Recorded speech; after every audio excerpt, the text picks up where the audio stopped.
Hello student. तो इस video में हम देखेंगे ठोस अवस्था का पार्ट 6, जिसमें हम जानेंगे निविड़ संकुलित संरचनाएं, जिसे कहा जाता है क्लोज पैक स्ट्रक्चर। इसमें हम लोग देखेंगे कि निविड़ संकुलित संरचनाएं कैसे बनती है, कितने प्रकार की होती है। तो निविड़ संकुलन का मतलब क्या होता है? निविड़ का मतलब होता है क्लोज। क्लोज मतलब बंद। संकुलित का मतलब पैक, चारों तरफ से एक पैक किया हुआ बंद संरचना। यानी ठोसों में जो कण होते हैं वो देखें अगर ध्यान से, तो ठोसों के कण चारों तरफ से एक दूसरे को बंद किए रहते हैं। सभी कण एक दूसरे को बंद किए रहते हैं। जैसे ये सभी कण इस कण को बंद किए, उसी तरह इन कणों को भी कोई और बंद किया होगा। तो सभी कण एक दूसरे से चारों तरफ से बंद होते हैं, इसलिए इनको कहा जाता है निविड़ संकुलित, क्लोज पैक्ड स्ट्रक्चर। यानी ठोसों में जो कण होते हैं वो निविड़ संकुलित होते हैं, बंद संरचना बनाते हैं, और उनके बीच कम से कम खाली स्थान होता है, बहुत ही कम खाली स्थान। ये देख सकते हैं, जो खाली स्थान होता है बहुत ही न्यून होता है, थोड़ा सा। अब इनको समझ, निविड़ संकुलित संरचनाओं को आगे इनका प्रकार हम लोग देखेंगे, लेकिन उससे पहले एक पॉइंट आता है उप सह संयोजन संख्या का। इसको समन्वय संख्या भी कहा जाता है, यानी कोऑर्डिनेशन नंबर कहा जाता है। ये क्या होता है, ये जरूरी है, जो एग्जाम्स में बार बार पूछ लिया जाता है ऑब्जेक्टिव। तो देख लीजिए इसे, किसे कहेंगे उप सहसंयोजन संख्या। तो अगर ध्यान से देखें तो एक तो होता है सह संयोजन संख्या, यानी कितने परमाणु आपस में साझा कर रहे हैं, लेकिन ये वो अलग है। उप सह संयोजन का मतलब उसके साथ कितने पास में सट के साझा किए हैं। एक सहसंयोजन संख्या हम लोग देखे थे, सहसंयोजी इलेक्ट्रॉन सहसंयोजकता कितना होता है। तो उसमें क्या होता था कि उस परमाणु पे कितने इलेक्ट्रॉन साझा किए, कितने इलेक्ट्रॉन साझा करने वाले। जैसे मान लीजिए सोडियम है, इसके बायतम शेल में एक इलेक्ट्रॉन होता है, एक ही इलेक्ट्रॉन का साझा कर सकता है, तो उसकी संयोजकता एक होती थी। लेकिन यहाँ पर उससे लेना देना नहीं होता, उसमें हमें देखना होता है कि किसी एक परमाणु से कितने परमाणु सटे हुए हैं, कितना साझा किए हुए हैं। तो जितना पास में साझा किए हुए हैं वही उनकी उप सहसंयोजन संख्या हो गया, यानी इस शब्द में ही उसका अर्थ छिपा है। इस बात को हम लोग यहाँ से समझ लेंगे। सामान्य होता है साझा करना, ठीक है, साथ साथ रहना। साथ साथ कितने जुड़े हैं पास में, इलेक्ट्रॉनों का साझा नहीं, यहाँ पे परमाणु के पास में कितने जुड़े हुए हैं। जैसे मान लीजिए ये ए है और इससे सटे हुए बी परमाणु है, तो कितने हैं, 1 2 3 4 5 6। तो ए का उप सहसंयोजन संख्या, जिसको शॉर्टकट में हम CN लेते हैं, CN कोऑर्डिनेशन नंबर कितना हो जाएगा। तो कितने सटे हैं ए से, 1 2 3 4 5 6। तो ए का उप सहसंयोजन संख्या 6 हो जाएगा। तो हम क्या परिभाषा देंगे उप सहसंयोजन संख्या का, कि यदि कणों को, जो ठोस में कण है उनको गोले के रूप में दिखाएं, गोले के रूप में, तो किसी विशेष गोला, कोई भी एक गोला ले सकते हैं। विशेष गोला मतलब कोई एक गोला ले लीजिए, उससे सटे अन्य गोले हैं, दूसरे गोले कितने हैं उनकी संख्या देखना है। तो जितना संख्या होगा वही उसकी उप सहसंयोजन संख्या कहलाएगा। किसकी, उस विशेष गोले की। तो जैसे ये एक विशेष गोला ए ले लिया हमने, और उससे सटे अन्य गोले बी है, कितने हैं, 6 हैं, अतः ए का कोऑर्डिनेशन नंबर 6 हो जाएगा। एक और एग्जांपल लेते हैं, जैसे हम लोग BCC को लेते हैं, अंतः केंद्रित रेखा कोष्ठिका। इसमें होता क्या है कि घन के कोने पे 8 परमाणु होते हैं, एक यहाँ पे होता है, एक यहाँ पे, एक यहाँ पे, एक यहाँ पे, एक यहाँ पे, एक यहाँ पे, एक यहाँ पे, और उनके अंतः केंद्र में एक परमाणु होता है। तो अंतः केंद्र वाला परमाणु कितने अन्य परमाणु से सटा है, यहाँ पे तो दूर दूर दिखाया जा रहा है क्योंकि बिंदु रूप में दिखाया जाता है क्रिस्टल को, लेकिन ये रियल में ये सभी परमाणु सटे हुए हैं। तो कितने परमाणुओं से सटा है देखा जाए तो 1 2 3 और यहाँ पे 4 और ऊपर 4, 4 4 8 परमाणुओं से ये सटा हुआ है। तो यहाँ पे BCC का सी केंद्र के परमाणु का कोऑर्डिनेशन कितना हो जाएगा, 8 हो जाएगा। तो इसी प्रकार निकाला जाता है, जिसका हम लोग इसमें यूज करेंगे, उपयोग करेंगे। आगे अन्य जितने भी निविड़ संकुलित संरचनाएं होगी उसमें हम CN निकालेंगे सबका। इस बात को आप पहले नोट कीजिए, तब हम लोग आगे देखते हैं। तो अब हम लोग देखेंगे निविड़ संकुलन के प्रकार कि निविड़ संकुलित संरचनाएं कितने प्रकार की होती हैं, कितने प्रकार से बनती हैं। यहाँ पे पहले समझेंगे एक बात पॉइंट करके कि ठोस में जो अवयवी कण होते हैं, चाहे परमाणु हो या अणु हो या आयन, उनको हम लोग समरूप कठोर गोला मान लेते हैं। कठोर मतलब ठोस गोला मान लेते हैं, और भी समरूप मतलब सभी का रूप एक ही जैसा मान लेते हैं। फिर कणों की व्यवस्था के आधार पर, अब जो समरूप गोला मान लिया, तब इनकी व्यवस्था के आधार पर 3 प्रकार से हम निविड़ संकुलित संरचनाएं बना सकते हैं, 3 प्रकार से। तो पहला हम लोग देखेंगे एक बीमा में निविड़ संकुलन, यानी बीमाएं 3 होती हैं, एक लंबाई होता है, एक चौड़ाई, एक ऊंचाई होता है। तो पहले एक बीमा में भी निविड़ संकुलन हो सकता है। ये कैसे होगा, तो परमाणु को हम इसमें करेंगे क्या, गोलों को एक सिधाई से एक दूसरे से सटा के हम सीधा खींच देंगे इस तरह। तो एक बीमा में भी निविड़ संकुलन होता है। तो ये हो गया एक बीमा में निविड़ संकुलन, यानी इसका केवल लंबाई है।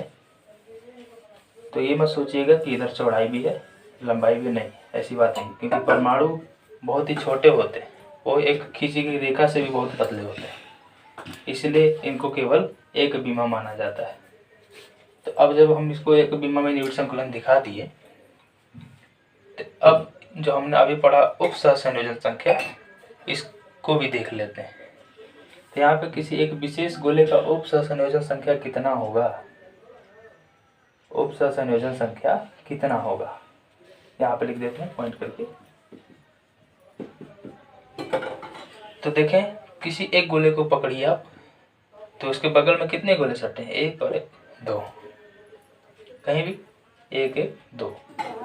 तो यहाँ समझ में आ रहा है कि एक बीमा में निविड़ संकुलन में किसी विशेष गोले का कितना उप सहसंयोजन संख्या होता है, 2। तो अब कुछ लड़के सोचेंगे कि ये सर गोला का कहाँ है, इस गोले का तो केवल एक ही है, इधर तो है नहीं। तो एक बड़ा सा क्रिस्टल के अंतर्गत मैंने छोटा सा केवल नमूना लिया, इसके आगे और भी सटे हो सकते हैं, इसीलिए अनंत है। उसमें से केवल हमने थोड़ा सा एक लाइन ले लिया, जिसमें से हमने एक थ्योरी बताया। तो इस बात को आप नोट कीजिए, तब हम लोग दूसरा देखेंगे द्विबीमा में निविड़ संकुलन। ठीक, तो अब इसमें दूसरा जो संकुलन होता है निविड़ संकुलन, वो द्विबीमा में होता है। एक बीमा में केवल लंबाई था, अब 2 बीमा में लिया जाएगा, इसमें एक लंबाई और एक चौड़ाई 2 होगा, यानी 2 डायमेंशन अब लेंगे हम लोग। तो ये भी 2 प्रकार से हो सकता है, एक वर्ग रूप से, एक षटकोणीय रूप से। एक वर्ग रूप से हो सकता है जिसमें हम एक वर्ग आपको मिल जाएगा, एक षटकोणीय रूप से हो सकता है जिसमें आपको एक षटकोण मिल जाएगा। तो पहले हम लोग वर्ग निविड़ संकुलन देख लेते हैं, ये कैसे बनेगा। तो जो अभी हमने एक बीमा का निविड़ संकुलन बनाया, उसी के परतों को एक दूसरे के ऊपर रखें, समरेख सिधाई पर, एक दूसरे के ऊपर, बिल्कुल ऊपर। फिर इसी के ऊपर और रखें, फिर इसी के ऊपर रखें। तो आप देख पा रहे हैं कि वर्ग जैसा संरचना बन पा रहा है। इस तरह हम नहीं कहेंगे वर्ग जैसा संरचना। अगर हम ध्यान से देखें तो इस किसी एक गोले को ध्यान से देखिए, तो इसके चारों तरफ कितने सटे हुए हैं कण, 1 2 3 4, बस 4 ही सटे हुए हैं। इन चारों का अगर हम केंद्र मिलाएं तो एक हमें वर्ग प्राप्त होता है, इसलिए इस तरह के संकुलन का नाम पड़ गया वर्ग निविड़ संकुलन स्क्वायर। अब ये सभी परत एक ही जैसे हैं तो इनको ए ए ए दिखा दिया जाता है, ठीक। तो यहाँ पे हम लिख लेंगे परतों पंक्तियों की व्यवस्था जो होती है इसमें, पंक्तियों, इनको पंक्ति एक एक पंक्ति मान लें, तो पंक्तियों की व्यवस्था ए प्रकार होती है।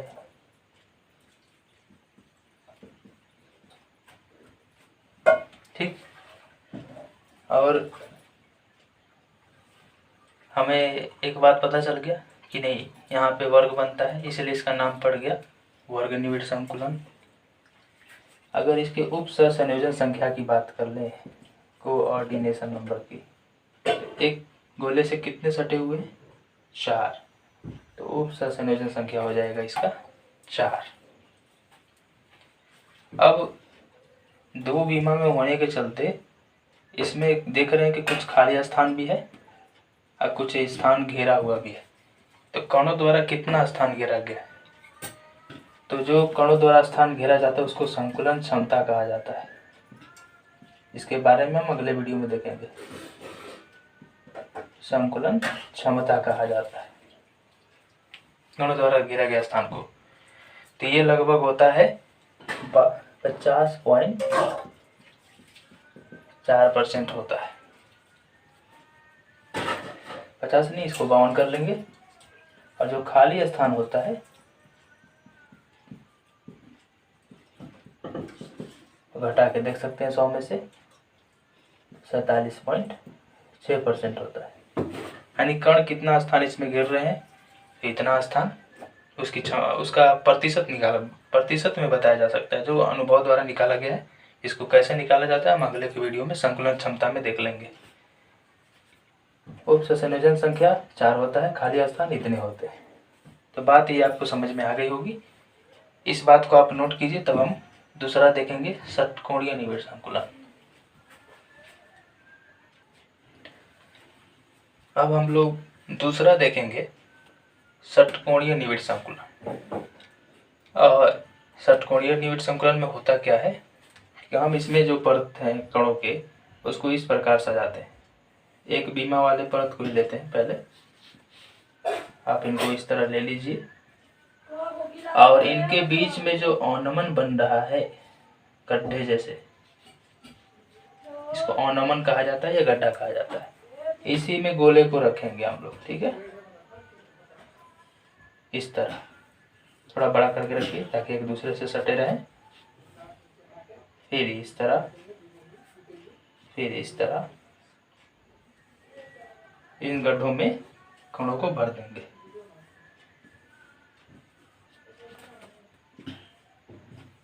फिर इन्हीं गड्ढों में रखना है। तो आप देख पा रहे हैं यहाँ पे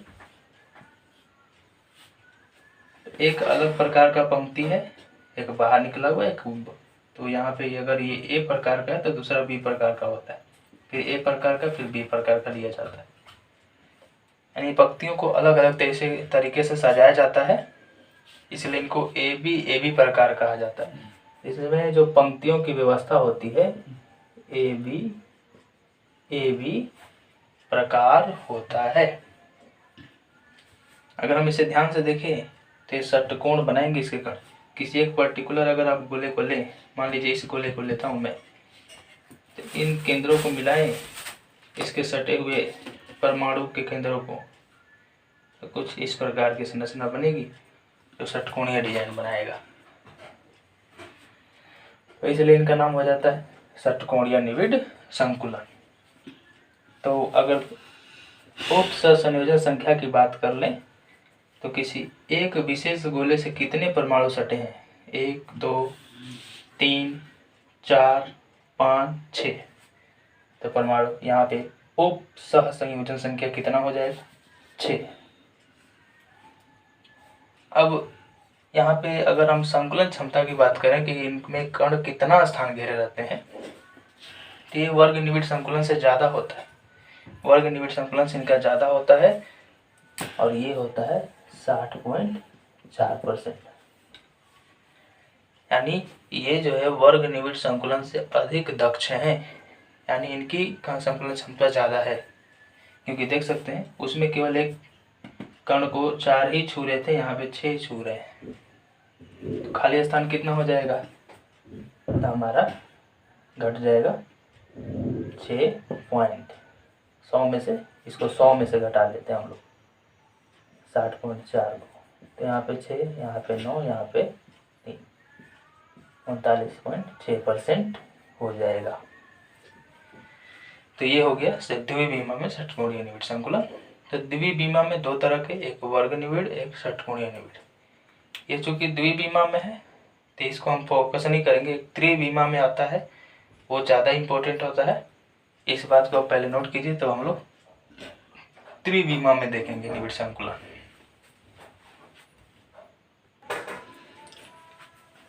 अब हम लोग देखेंगे निविड़ संकुलित संरचना का तीसरा संकुलन। इसमें हम लोग 3 विमा में निविड़ संकुलन देखेंगे, यानी एक लंबाई, चौड़ाई और ऊंचाई तीनों विमा में रहेगा। तो वास्तव में जो सभी वास्तविक संरचनाएं होती हैं, जितने भी ठोस होते हैं, वो सब 3 विमा में ही होते हैं। तो हमने 1 विमा 2 विमा क्यों पढ़ा, तो बस 1 विमा और 2 विमा पढ़ा इसी संरचना को बनाने के लिए। 1 विमा वाला पढ़े 2 विमा को बनाने के लिए, अब 2 विमा को पढ़े त्रिविमा को बनाने के लिए, इसलिए उसको भी इसमें ले लिया गया है। तो मेनली हमको इसी पे फोकस करना है, त्रिविमीय निविड़ संकुलन। ये मोस्ट इम्पोर्टेंट टॉपिक है, CBI है, वेरी वेरी इंपॉर्टेंट।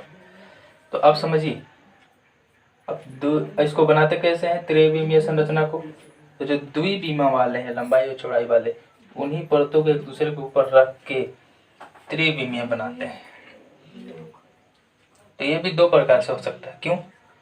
क्योंकि एक तो वर्ग वाला था, वर्ग निविड़ संकुलन, तो वर्ग वाले को रखेंगे तो वर्ग जैसा घन जैसा प्राप्त होगा। एक षटकोणीय वाला था, तो षटकोणीय वाले को रखेंगे तो षटकोण जैसा प्राप्त होगा। इसलिए ये भी 2 प्रकार का हो जाता है।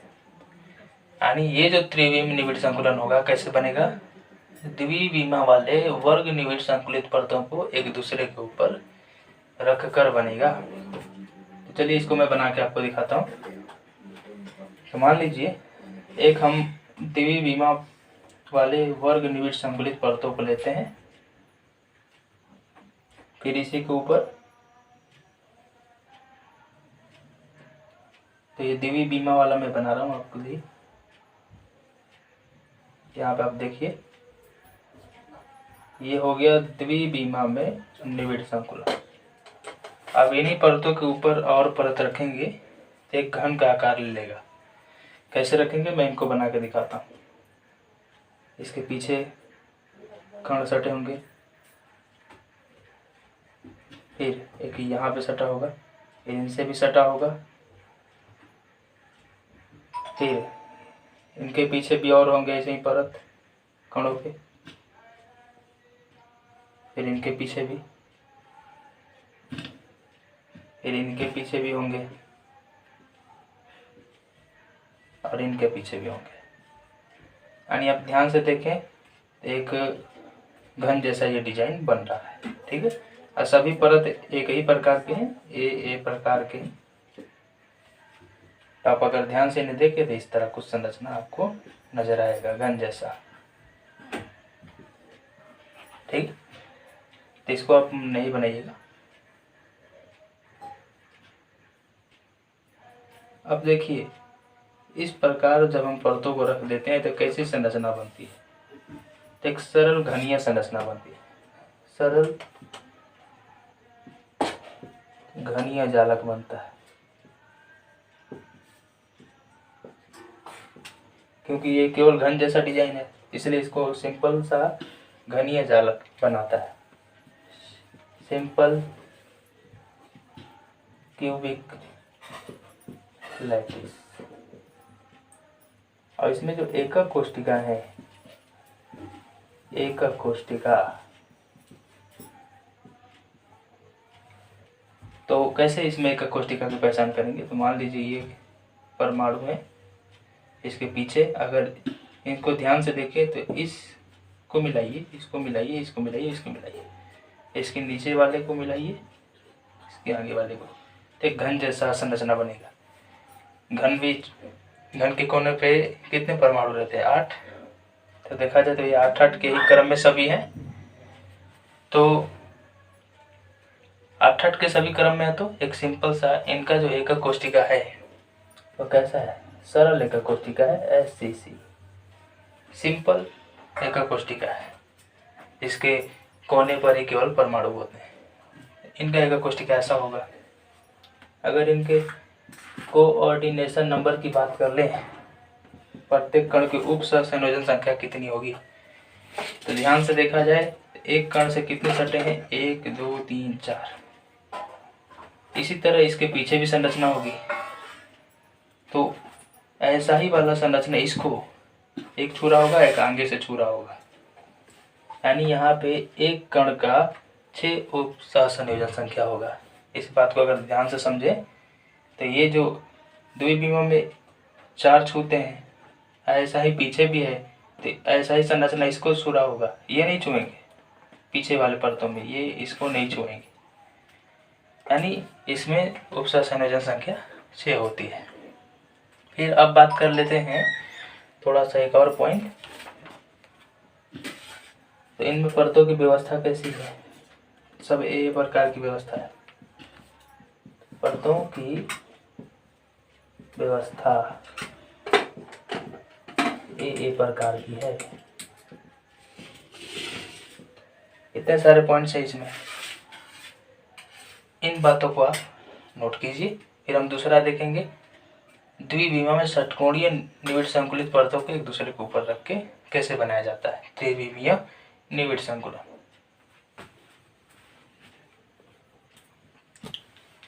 अब हम लोग द्विविमा वाले षटकोणीय निविड़ संकुलित परतों से त्रिविमा वाले निविड़ संकुलन बनाएंगे। हमने वर्ग निविड़ संकुलन से बनाया, अब षटकोणीय वाला लेंगे। तो आप षटकोणीय निविड़ संकुलित परत देख सकते हैं, ऐसा होता है। अब इसको बनाना है, तो जब षटकोणीय निविड़ संकुलित परतों के ऊपर एक रखा जाता है तो 2 प्रकार की संरचनाएं बनती है। तो उसमें हम लोग पहला देखेंगे, पहले परत के ऊपर हम लोग दूसरा परत रखेंगे, इसीलिए पहला हो गया। और दूसरा में होगा कि दूसरे परत पे एक और परत रख के देखेंगे। तो पहले हम लोग क्या करेंगे, पहला परत मैंने ले लिया षटकोणीय निविड़ संकुलन का, IC के ऊपर दूसरा परत रखेंगे, बिल्कुल ऐसा ही। और रखकर हम इस जो यहाँ पे आप देख रहे हैं ये वाला रिक्ति, इसको बंद करने की कोशिश करेंगे। इसको अगर ध्यान से आप देखें तो इसमें 2 तरह के त्रिकोणीय छिद्री रिक्ति बन रहे हैं, एक ऊपर की ओर, एक नीचे की ओर, अधोमुखी। ये नीचे वाला अधोमुखी, एक ऊपर वाला शीर्षमुखी बन रहा है। तो इन्हीं को हम ढकेंगे, ऐसे ही बिल्कुल ऐसा ही परत रखेंगे इसके ऊपर। तो मैं इनको डॉट डॉट डॉट रेखाओं से दिखा देता हूँ। अब मैं इसको ढक रहा हूँ, चलिए ढक दिया। इसी तरह इसको भी ढकिए, फिर इसको भी, आगे इसको भी, फिर नीचे यहाँ पे सटाएंगे, इस वाले को ढकेंगे, फिर इस वाले को, फिर इस वाले को। तो हम क्या देख रहे हैं कि 3 गोले, एक ये, एक ये, एक ये, के ऊपर एक और रखा गया है, जिससे ये वाला रिक्ति ढक जा रहा है।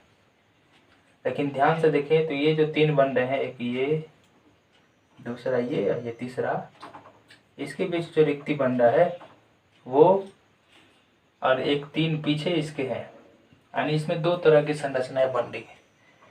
तो देखिए कैसे कैसे संरचनाएं बन रही है।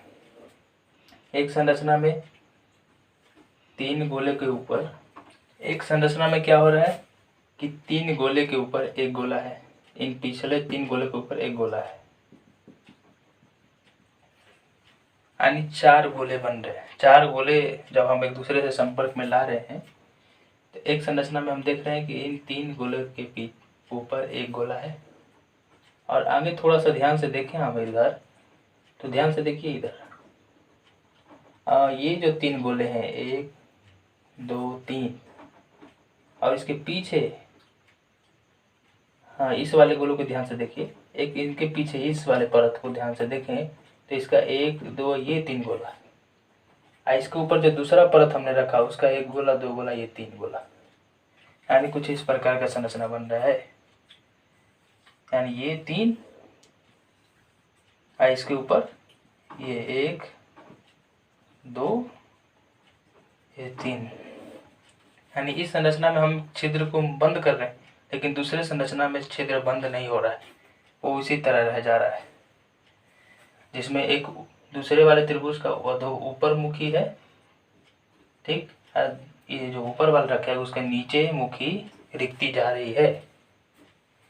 इसको अगर ध्यान से देखें तो इनके बीच में जो छिद्र बन रहा है रिक्ति, उसको कहा जाता है चतुष्फलकीय रिक्ति। ऐसे तो आप इस तरह समझिए कि नीचे 3 गोला है, एक ये है, इसके पीछे एक और गोला, और ऊपर से हम एक गोले को इस पर रख रहे हैं, तो नीचे 3 है, मान लीजिए इसको मैं बिंदु रूप में दिखाता हूँ, नीचे 3 है, ठीक, 3 इन परमाणु को बिंदु रूप में भी दिखाया जाता है, और ऊपर एक गोला है, इसको हम रख रहे हैं, तो इनके बीच में जो ये छिद्र बनेगा इसको भी गोला मान लेते हैं, ये छिद्र क्या होगा, ये चतुष्फलकीय रिक्ति होगा। तो 3 है और ऊपर एक है ये, तो 3 नीचे इस तरह संरचना बनाएंगे, इस तरह, और ऊपर से ये है, तो अगर हम मिलाएं, अगर इसको इन दोनों को मिला दें, हम इन दोनों को, तो एक फलक ये बना, और इधर से मिला 2 फलक, और नीचे 3 फलक, और पीछे से 4 फलक, यानी चतुष्फलक की रिक्ति बन जाती है।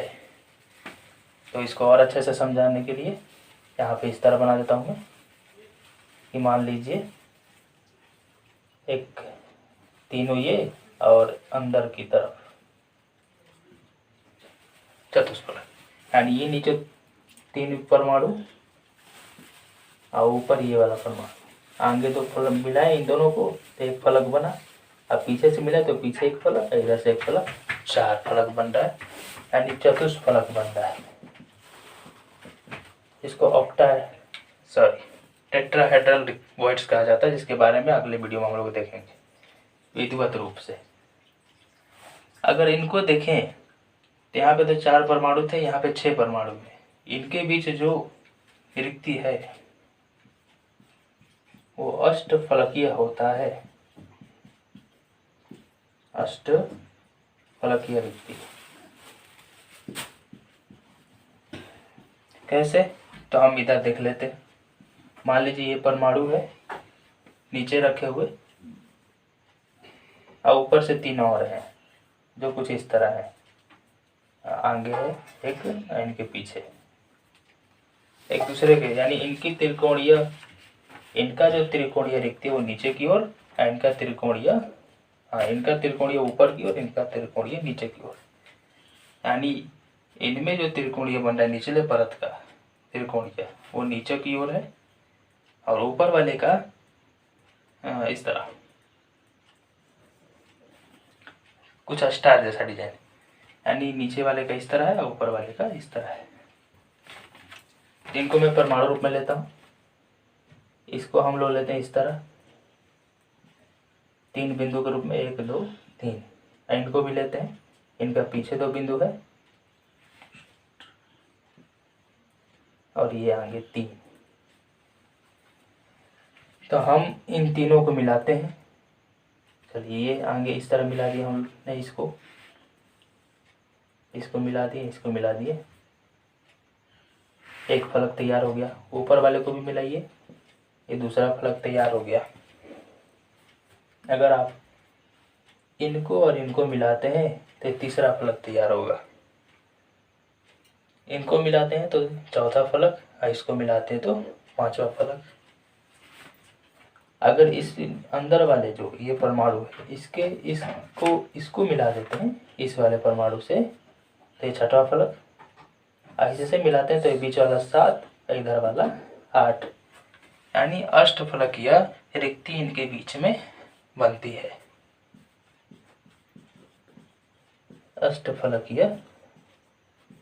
अष्टफलक संरचना बनता है, अष्टफलक। तो समझ में आ गया। यानी जब हम पहले परत के ऊपर दूसरा परत को रखते हैं तो जो संरचना प्राप्त होती है उसमें हम पहले रिक्तियों के बारे में जान लिए। अब इसमें संरचना में कोई अलग से संरचना का नाम नहीं लिया गया, केवल बताया गया इसमें रिक्तियों के बारे में। लेकिन जब दूसरे परत के ऊपर एक और परत तीसरा रखेंगे तो उसमें एक विशेष संरचना बनती है। अब उसको हम लोग देखेंगे, इस बात को नोट कीजिए। और थोड़ा सा एक पॉइंट है इन रिक्तियों के बारे में, उसको हम लोग देख लें। इसमें हम एक और पॉइंट देख लेते हैं जिसमें चतुष्फलकीय रिक्ति और अष्टफलकीय रिक्ति के बारे में है कि जो दोनों रिक्तियां होती हैं उनकी संख्या, ये कितनी आखिर रिक्तियां बन रही है। तो ये इनकी संख्या जो संकुलन में गोले हैं भाग ले रहे उनकी संख्या पर निर्भर करती है। ठीक, तो क्योंकि आखिर रिक्ति बन किससे रहा है, परमाणुओं से, तो परमाणु की संख्या पर ही इनकी संख्या भी निर्भर करती है। तो मान लीजिए अगर निविड़ संकुलित गोलों की संख्या n मान ले तो जो उसमें चतुष्फलकीय रिक्ति होंगी वो परमाणु की संख्या के दुगुनी होंगी। यानी एक चतुष्फलकीय रिक्ति मतलब अगर परमाणु 1 हो तो उससे 2 चतुष्फलकीय रिक्तियां बनती हैं। समझ में आ रहा बात? अगर परमाणु 1 हो तो उससे 2 चतुष्फलकीय रिक्तियां बनती है। अब ये सब कैसे होता है उसको हम लोग अगले वीडियो में देख लेंगे। अभी यहाँ पे केवल आप समझिए। अब फिर जो अष्टफलकीय रिक्तियां बनता है, एक परमाणु से केवल एक ही बनता है, और वो चतुष्फलकीय रिक्ति एक परमाणु से 2 बनता है। यानी चतुष्फलकीय रिक्तियों की संख्या परमाणु की संख्या के दुगुनी होती है और अष्टफलकीय रिक्तियों की संख्या परमाणु की संख्या के बराबर होती है। इस बात को नोट कीजिए। तब हम लोग षटकोणीय निविड़ संकुलन का दूसरा देखेंगे, जिसमें हम लोग तीसरे परत को जब रखेंगे तो कैसी संरचना प्राप्त होगी, तो इसे नोट कीजिए। तो अब हम लोग देखेंगे कि द्वितीय परत के ऊपर तीसरे परत को रख के त्रिविम निविड़ संकुलन प्राप्त करेंगे षटकोणीय स्थिति में। और इसमें भी 2 तरीके से होगा। द्वितीय परत पे दूसरे परत पे हम जब तीसरे परत को रखेंगे तो उसमें सबसे पहले एक हम क्या करेंगे कि जो चतुष्फलकीय रिक्तियां होती हैं उसको पहले ढकेंगे, तो कैसी संरचना प्राप्त होगी, यानी चतुष्फलकीय रिक्तियों का आच्छादन होगा। इसमें कैसे करते हैं तो समझिए। पहले षटकोणीय निविड़ संकुलन में परत कैसे रहते हैं, तो एक गोले को 6 गोले छू रहे होते हैं। तो पहला परत मैं ले रहा हूँ यहाँ पे, देखिए ये एक परत हो गया और इसके साथ ये हो गया, और इसके पीछे ये बीच में होगा, इससे भी सटे रहेंगे ये गोला, और फिर यहाँ से जैसे सटा है ये गोला, फिर इसके पीछे ये गोला है। तो पहला परत हो गया। इसमें षटकोणीय निविड़ संकुलन में एक गोले को 6 गोले छू रहे हैं। अब दूसरा परत कैसा होगा, तो चूंकि हमको चतुष्फलकीय रिक्तियों का आच्छादन करना है तो चतुष्फलकीय रिक्ति के लिए हमें यहाँ पे लेना पड़ेगा इस तरह, ये एक गोला और ये एक गोला, और इसके पीछे एक गोला। तो यहाँ पे एक त्रिकोणीय रिक्ति बनी गई, ये गोला इसको ढकेगा तो चतुष्फलकीय रिक्ति का आच्छादन होगा। फिर ऊपर से भी ढकेंगे, तो ऐसा ही लेना पड़ेगा ऊपर तीसरा परत। तो यहाँ पे भी ले लेते हैं हम लोग, एक ये, इसके पीछे, फिर इसके पीछे, फिर इनके पीछे होगा। तो आप देख पा रहे हैं कि ऐसा ही परत से ऊपर भी या नीचे भी ढकेंगे इस त्रिकोणीय रिक्ति को, चतुष्फलकीय रिक्तियों का आच्छादन होगा, वो ओवरलैप होगा, ढकेगा। ये परत एक ही प्रकार के हैं, ये एक अलग प्रकार का है, इसको ए बी प्रकार का कह सकते हैं, यानी ए बी प्रकार के परत इसमें होंगे। अगर हम इनको बिंदु रूप में लेके मिलाएं बिंदु रूप में, तो देखिए कैसे मिलेगा।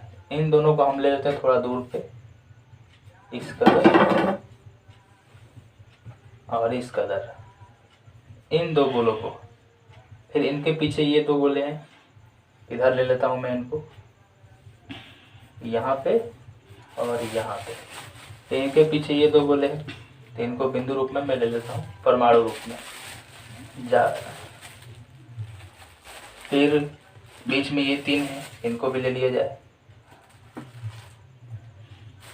यहाँ पे एक यहाँ पे। मतलब हम लोग कैसा संरचना बनेगा उसको बनाने की कोशिश कर रहे हैं, इसलिए मैं बिंदु रूप में ले रहा हूँ ताकि आपको समझ में आए कैसा संरचना बनेगा।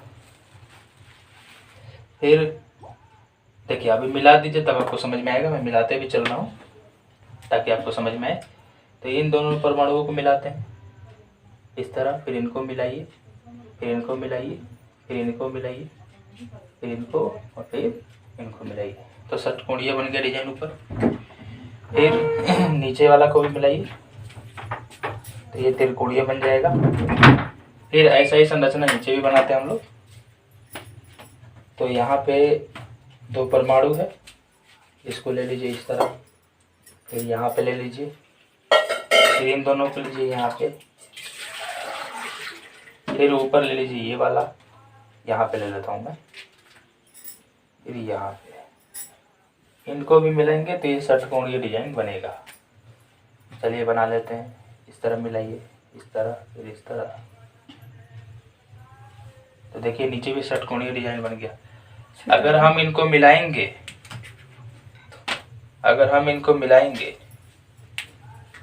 तो देखिए कैसा संरचना बनेगा।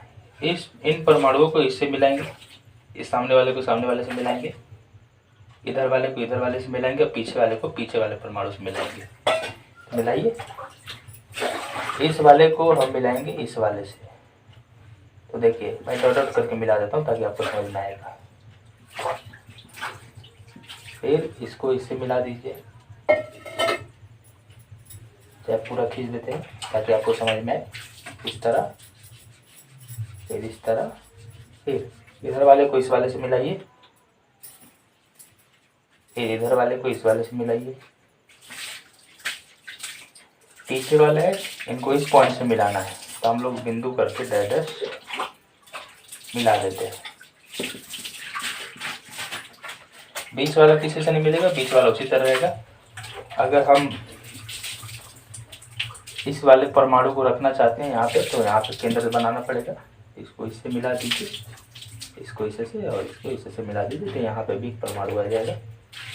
इसको इससे मिला दीजिए, इससे और इसको इससे। तो हम यहाँ पे क्या देख रहे हैं, एक षटकोणीय निविड़ संकुलन बन रहा है 3 विमा में। यानी किस प्रकार का निविड़ संकुलन है, तो षटकोणीय निविड़ संकुलन है। निविड़ संकुलन, हेक्सागोनल क्लोज पैकिंग इसको कहते हैं। हेक्सागोनल क्लोज पैकिंग इसको कहते हैं। तो इसका शॉर्टकट लिया जाता है HCP। यानी जब हम तीसरे परत को दूसरे परत पर रखते हैं, देखिए ये पहला परत है, ये दूसरा परत है, आइए इसी परत को फिर ऊपर रख रहे हैं, तीसरा परत है, यानी चतुष्फलक की रिक्तियों का आच्छादन कर रहे हैं। तो हमें कैसी संरचना प्राप्त होती है, षटकोणीय निविड़ संकुलन प्राप्त होता है, HCP। अब ऐसा संरचना कौन कौन से तत्व रखते हैं, तो उदाहरण देख लेते हैं हम लोग। उदाहरण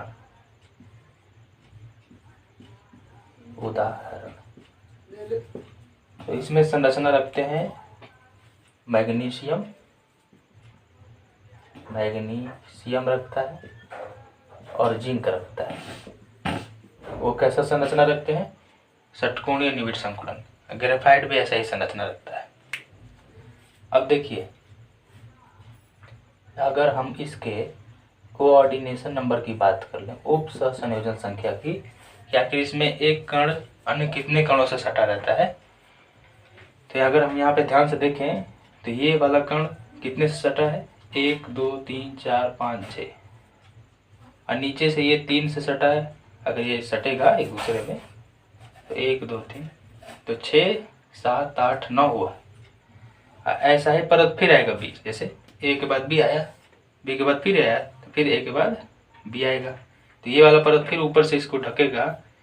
तो इधर से ऊपर इसके बगल में 6 इसको सटे हुए हैं, इससे 1 2 3 4 5 6 और नीचे से भी 3 सटे हुए हैं, ऊपर से भी 3 सटेंगे, यानी इसके बगल में 6 नीचे से 3, 6 3 9 और ऊपर से 3 12, यानी इसमें कितने कोऑर्डिनेशन नंबर होगा उप संयोजन संख्या, तो 12 होगा। समझ में आ रहा आपको।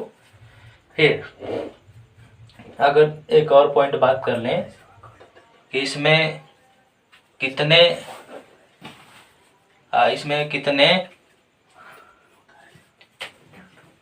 बात कर लें, अगर इसमें कि हाँ संकुलन क्षमता की बात कर लें। संकुलन क्षमता मतलब कितने कणों द्वारा ये घिरे रहते हैं, स्थान जो कण इसमें है कितना स्थान घेरे, उसी को कहा जाता है संकुलन क्षमता।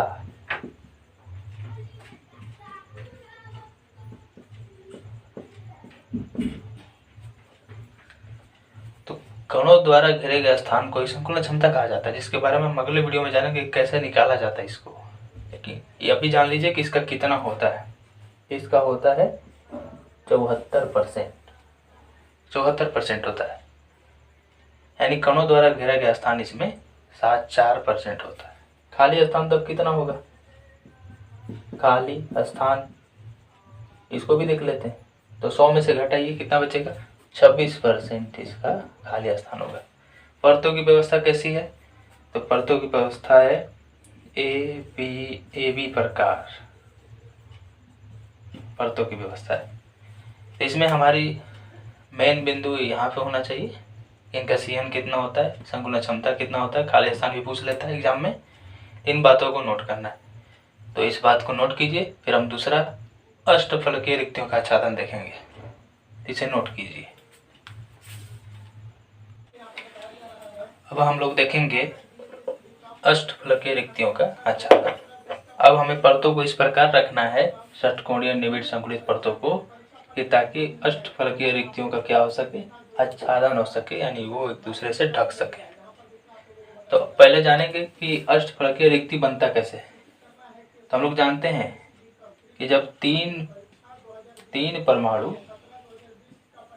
अणु के ऊपर इसी तरह जब 3 और परमाणु रख दिए जाते हैं तो बीच में जो रिक्ति बनता है वो अष्टफलकीय रिक्ति बनता है।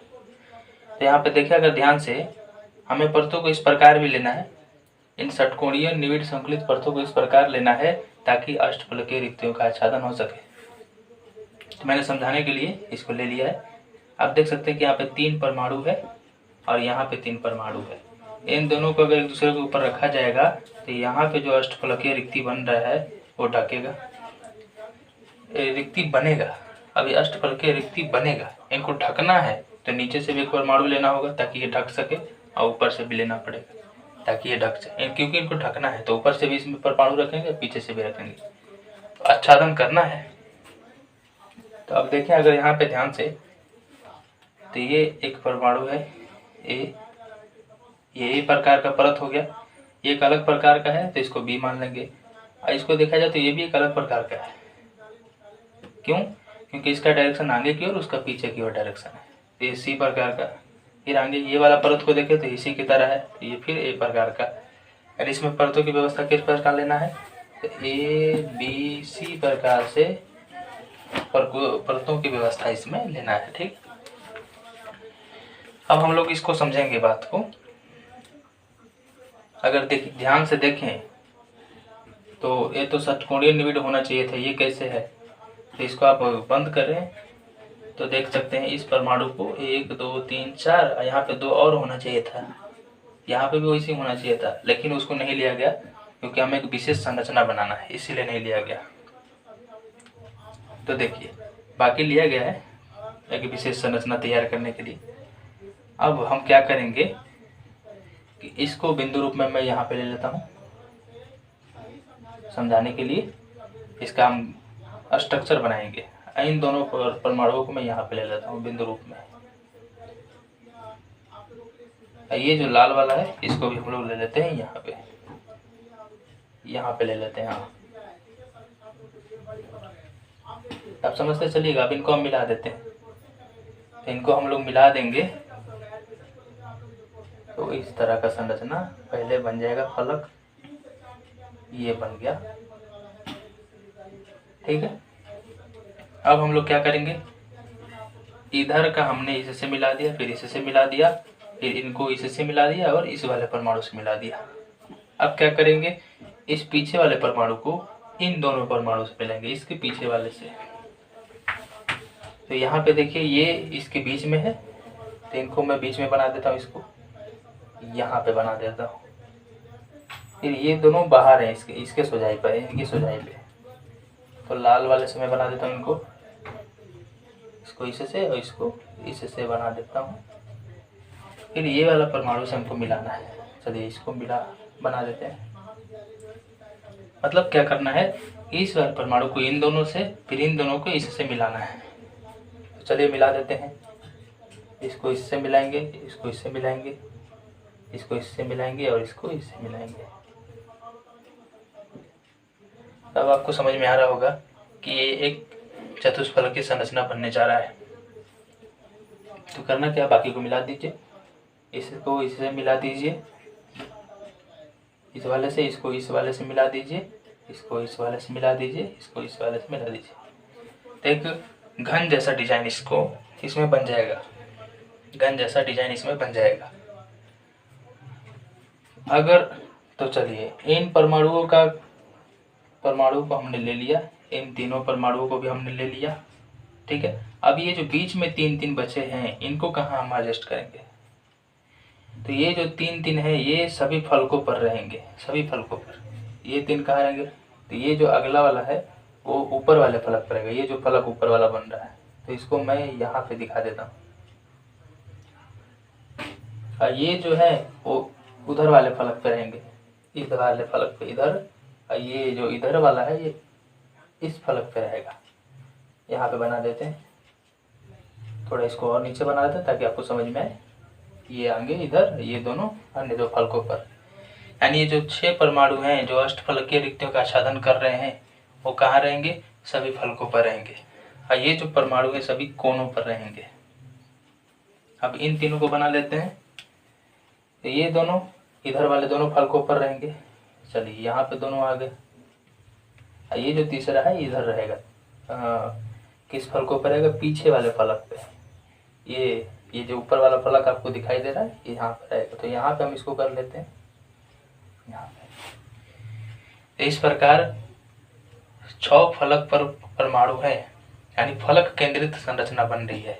एक तो पहले घन भी बन रहा है और फलक केंद्रित संरचना भी बन रही है। इसको हम लोग घनीय निविड़ संकुलन कहते हैं। घन जैसा संरचना बन रहा है इसलिए घनीय निविड़ संकुलन,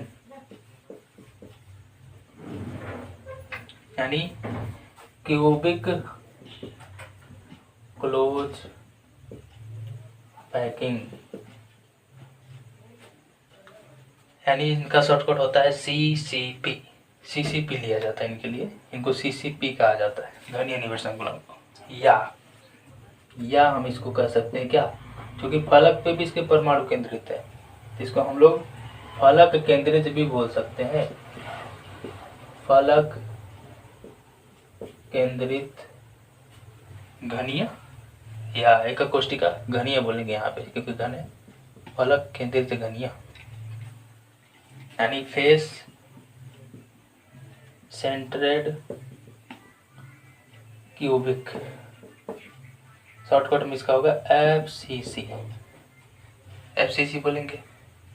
यानी इस स्थिति में कौन सा संरचना प्राप्त हो रहा है हमें, घनीय निविड़ संकुलन या फलक केंद्रित, FCC या CCP, दोनों एक ही चीज है। CCP या FCC दोनों एक ही चीज है।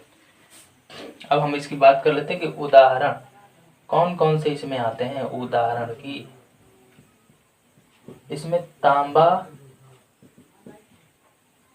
और चांदी, ये और भी धातु होंगे जो ऐसी संरचना बनाते हैं। हीरा भी ऐसा ही चतुष्फलक की संरचना बनाता है, लेकिन उसमें केंद्रित नहीं होते। लेकिन तांबा और चांदी बिल्कुल ऐसे ही संरचना बनाते हैं। फिर बात कर लें इसके उप सहसंयोजन संख्या की, कि आखिर इसमें एक परमाणु कितने अन्य परमाणुओं से सटा रहता है।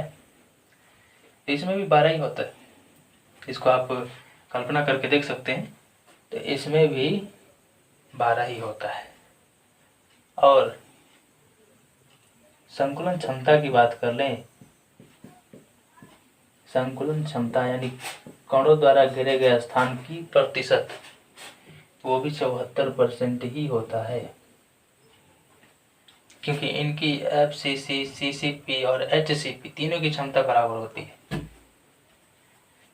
और खाली स्थान की बात कर लें, खाली स्थान तो ये 26 हो जाएगा। तो ये हो गया, इस बात को नोट करिए। तब हम चतुष्फलकीय और अष्टफलकीय रिक्तियों के माध्यम से कैसे किसी यौगिक का सूत्र ज्ञात करते हैं उसको देखेंगे, और कुछ न्यूमेरिकल्स भी देखेंगे, इसे नोट कीजिए। अब हम लोग देखेंगे यौगिक का सूत्र और संपूरित रिक्तियों की संख्या। यानी अगर हमें रिक्तियों की संख्या दी हो और परमाणु दिए हो और रिक्तियों में कौन से परमाणु स्थित है वो दिया हो, तो हम यौगिक का सूत्र ज्ञात कर सकते हैं। ठीक, तो इस बात को आपको समझना ये है कि हम लोग जानते हैं कि जो रिक्तियां हैं चतुष्फलकीय और अष्टफलकीय कहाँ बनती हैं, CCP और SCP में। एक तो घनीय निविड़ संकुलन में बनता है, कहीं हेक्सागोनल में ही बनता है, इन्हीं त्रिविमीय संरचनाओं में बनता है। और एक बात हमने और जाना कि जो चतुष्फलकीय रिक्तियों की संख्या होती है वो परमाणु की संख्या के दुगुनी होती है, अभी हमने पीछे जाना। फिर जो अष्टफलकीय रिक्ति की संख्या होती है वो परमाणु की संख्या के बराबर होती है। अगर एक परमाणु होगा तो केवल एक ही अष्टफलकीय रिक्ति बना पाएगा, यानी n का मान आप 1 लेते हैं तो अष्टफलकीय रिक्तियाँ भी एक ही होगी। अगर यहाँ पे n का मान 1 लेते हैं तो चतुष्फलकीय रिक्तियाँ कितनी होगी, 2 होंगी। ये वाली बात है। अब आयनिक ठोस अगर लेते हैं हम लोग, आयनिक ठोस मतलब इसमें धन आयन और ऋण आयन, माइनस प्लस आयन रहते हैं, तो उसमें जो बड़े आयन होते हैं वो निविड़ संकुलन बनाते हैं और बड़े आयन उसमें ऋणायन होंगे। जो बड़े आयन होंगे वो ऋणायन होंगे।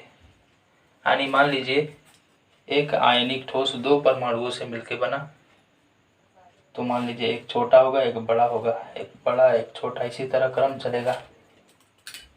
तो जो बड़ा होगा वो माइनस आयन वाला होगा और जो छोटा होगा वो प्लस आयन। एक बड़ा सा क्रिस्टल हम लें, क्रिस्टल या ठोस लें, तो उसमें प्लस माइनस आयन इस तरह सजे होंगे एक क्रम में। तो जो बड़ा आयन होगा वो किस में भाग लेगा, निविड़ संकुलन बनाने में भाग लेगा।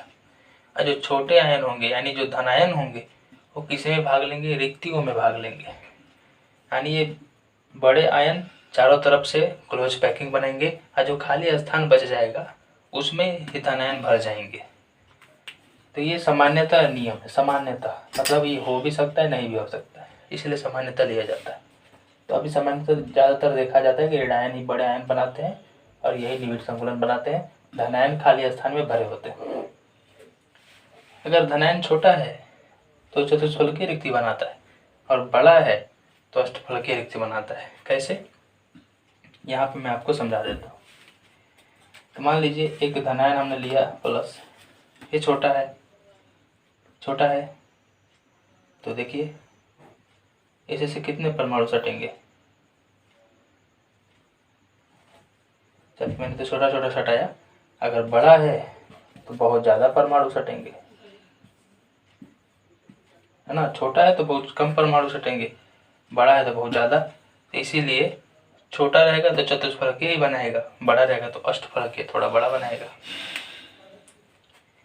तो इस बात को आप नोट कीजिए और इस फॉर्मूले से संबंधित हम 2 न्यूमेरिकल्स इसे हल कराएंगे और उसे देखेंगे। इसे नोट कीजिए, तब हम न्यूमेरिकल्स देख लेते हैं। अब हम लोग इससे संबंधित न्यूमेरिकल्स देख लेते हैं। तो एक आंकिक उदाहरण क्या है कि एक यौगिक है जो 2 तत्वों से मिलकर बना है, एक है x दूसरा है y। ये बात समझ में आई।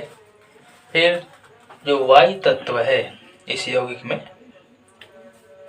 उसके परमाणु CCP बनाते हैं अब बताया, मैंने पहले ही बताया कि जो भी मेन संरचना में भाग लेगा वो रेडाइन होगा निविड़ संकुलन में।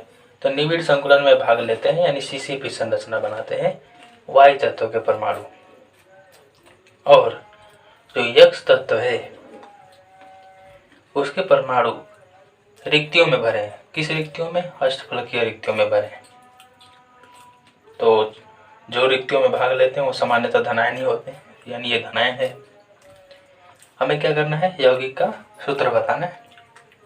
यानी अगर चारों तरफ वाई तत्व घेर रखे हैं, चारों तरफ वाई, ये वाई, सब वाई संरचना बना रहे हैं, तो जो यहाँ पे रिक्ति है वहाँ पे यक्स भरा हुआ है, यक्स धनायन यहाँ पे भरे हुए रिक्तियों में।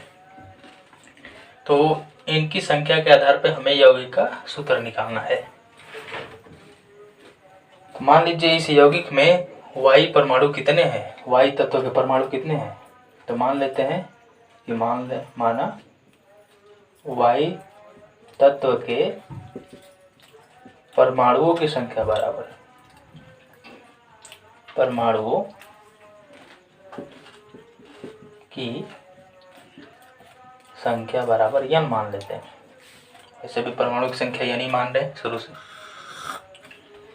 तो जब इसके तत्वों के परमाणु की संख्या n होगी, मान लिया हमने कि वाई तत्व के इसमें n परमाणु है, और हमें क्या बात जानते हैं कि जो अष्टफलकीय रिक्तियां हैं इसमें, अष्टफलकीय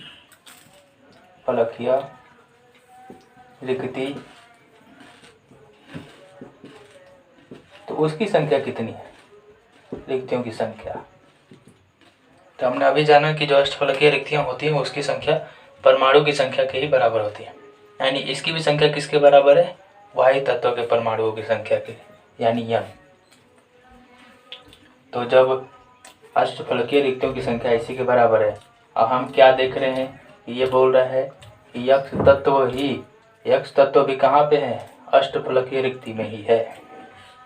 तो जितने अष्टफलकीय रिक्तियां होंगे उतने x होंगे, यानी इसलिए x तत्व के परमाणुओं की संख्या बराबर कितना हो जाएगा? n। हमें इन्हीं दोनों का तो संख्या से लेना देना है। अष्टफलकीय का हमने केवल इस्तेमाल किया x के परमाणुओं की संख्या ज्ञात करने में, और इसका आगे रोल नहीं है। तो अब दोनों का अनुपात देखें हम, यक्स और वाई का। तो यक्स का भी n परमाणु है, वाई का भी n परमाणु है। अगर ये कटे 1/1 आएंगे, यानी 1:1 आएगा, यानी दोनों का अनुपात 1:1 ही है। x भी 1 ही अनुपात में है, y भी 1 ही अनुपात में। जितना y के परमाणु उतना ही x है, इसलिए यौगिक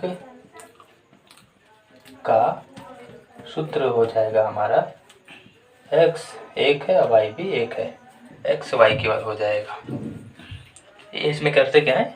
इसका अनुपात से गुणा करते हैं, तो x का इससे गुणा करेंगे तो x, y का इससे गुणा करेंगे तो y, तो इनके अनुपात से गुणा कर दिया जाता है, वो इनकी संख्या हो जाती है। इस बात को नोट कीजिए, यौगिक का सूत्र ये हो गया। अब हम एक और न्यूमेरिकल देख लेते हैं। अब हम लोग एक और सवाल देख लेते हैं, ये लास्ट सवाल है, और फिर इसके बाद तो समझिए पहले यहाँ पे जो तत्व B है, क्वेश्चन कह रहा है कि जो तत्व B है उसके परमाणुओं से HCP जालक बनता है, यानी पूरा जालक बना रहे हैं B के ही परमाणु, HCP जालक बना रहे हैं। और जो तत्व A है वो उसका परमाणु चतुष्फलकीय रिक्तियों के 2/3 भाग को भरते हैं। इसका मतलब क्या है? हम तो समझ गए कि B ही पूरे जगह पे जालक बना रहे हैं, यानी B के परमाणु ही पूरा जालक बना रहे हैं। इतना बात समझ में आया। और जो रिक्तियां हैं, चतुष्फलकीय रिक्तियां, उसमें से जो, चलिए ये वाला B सभी B परमाणु है, ये सभी B परमाणु हैं, यानी पूरा जालक B परमाणु ही बना रहे। जो रिक्तियां हैं उसमें एक परमाणु है, लेकिन कितना है? 2/3 भाग ही है। इसका मतलब है कि अगर 3 चतुष्फलकीय रिक्तियां हैं तो उसमें केवल दो ही, उन तीन में से केवल दो ही जगहों पर एक परमाणु हैं। मान लीजिए एक ये और एक ये, तीन है अगर चतुष्फलकीय रिक्तियां, तो उसमें केवल दो ही जगह पे एक परमाणु है, एक खाली है। यानी तीन चतुष्फलकीय रिक्तियों में से केवल दो ही जगह पे भरे हैं एक परमाणु और बाकी खाली है। अगर मान लीजिए 90 चतुष्फलकीय रिक्तियां हैं तो उसके 2/3 भाग में ही एक परमाणु है। मतलब कितना है? 60। यानी 30 खाली है और सीट जो 60 है वो एक परमाणु से भरे हैं। तो शायद ये बात आपको समझ में आ रही होगी। तो अब इस सवाल को हम बनाना शुरू करते हैं। करना क्या है, ए और बी से बी तत्वों द्वारा जो बनने वाला यौगिक है उसका हमें सूत्र निकालना है। इसका हम लोग हल देख लेते हैं, कैसे हल करेंगे। चलो देखेंगे। माना, आप शॉर्टकट में भी इसे हल कर सकते हैं, आप समझ ही रहे हैं क्या करना है। माना तत्व बी के परमाणुओं की संख्या, क्योंकि बी ही पूरा जालक बना रहे थे, इसके कितने परमाणु है उसे हमें मान लेते हैं यन। 100 200 कितने भी हो सकते हैं, हमें यन मानना है, यन मान लिया जाता है। फिर अब इसके तत्व के परमाणु की संख्या यन मान ली है, तो जो चतुष्फलकीय रिक्तियां होती है, हम जानते हैं कि जो चतुष्फलकीय रिक्तियां होती है, चतुष्फलकीय रिक्तियां